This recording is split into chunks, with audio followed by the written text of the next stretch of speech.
জমা করতে এসেছিলেন পাঁশকুড়ার বিজেপি প্রার্থী সিন্টু সেনাপতি এবং ভগবানপুরের তৃণমূল পদপ্রার্থী মানব পড়ুয়া। দুপক্ষের দুই সমর্থকরা ভিড় জমিয়েছিলেন জেলা শাসক দপ্তরের সামনে।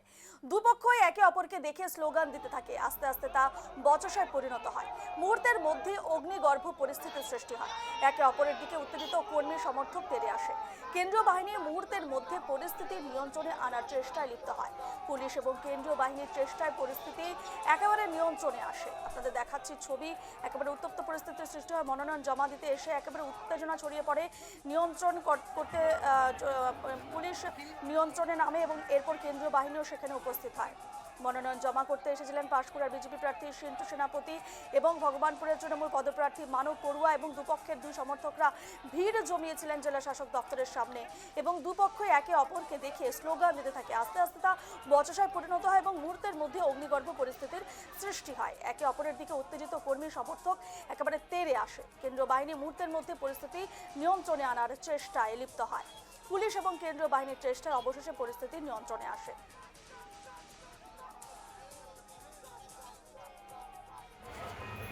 না, কোনো গন্ডগোল নয়। আমার সঙ্গে পাঁশকুড়ার জনগণ এসেছিল, প্রায় 500,000 জনগণ। তো সেখানে জনগণ আসার সঙ্গে সঙ্গে যখন আমার সঙ্গে দেখেছি যে এত জনমত আমার সঙ্গে, এখন তৃণমূলের কিছু চোরগুলো, কিছু গুন্ডা, তারা স্লোগান চালু করে। তো সেই স্লোগানের পরিপ্রেক্ষিতে একটা উত্তপ্ত পরিসর, কিন্তু তার পরিপ্রেক্ষিতে আমি সমস্ত আমার জনগণকে বলেছি তোমরা সরে যাও, এদের টোপে পা দিও না, এরা চোর, চিটিংবাজ। 4 তারিখ বিকেল 5টার পর সরকার থাকছে না, তার জন্য এসব করে বেড়াচ্ছে, এসব কিছু না। এই নিয়ে বিস্তারিত জানবো। সরাসরি রয়েছেন আমাদের প্রতিনিধি প্রসূন। জেলা শাসকের দপ্তরে ঠিক কি ঘটেছিল, কেন এই উত্তপ্ত পরিস্থিতির সৃষ্টি হয়েছিল দুপক্ষের মধ্যে, অর্থাৎ শাসক বিরোধী দলের মধ্যে, এবং এই মুহূর্তে ঠিক কি পরিস্থিতি?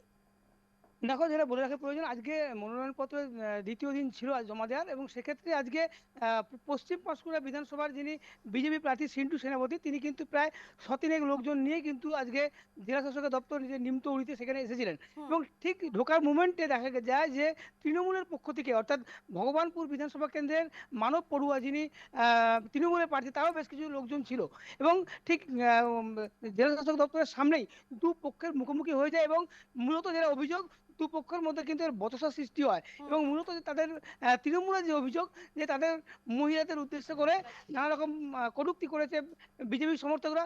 পাশাপাশি বিজেপিরও পাল্টা অভিযোগ যে তাদের দেখে, অর্থাৎ বিজেপি কর্মী সমর্থকদের দেখে তাদের উপরেও বিভিন্ন বিভিন্ন রকম তাদের মন্তব্য করেছে, যার পরিপ্রেক্ষিতে কিন্তু উত্তপ্ত পরিবেশ নেয় এবং পরে কিন্তু পুলিশ এসে কিন্তু অবস্থা নিয়ন্ত্রণে আনে। তবে এই মুহূর্তে কিন্তু দুপক্ষই মনোনয়নপত্র জমা দিয়েছেন কিছুক্ষণ আগেই, এবং এই মুহূর্তে কিন্তু যে উত্তেজনা পরিবেশ সৃষ্টি হয়েছিল সেটা কিন্তু নিয়ন্ত্রণে রয়েছে এই নিমতৌড়িতে যে জেলা শাসকের দপ্তরের সামনে। বেশ, ধন্যবাদ প্রসূন।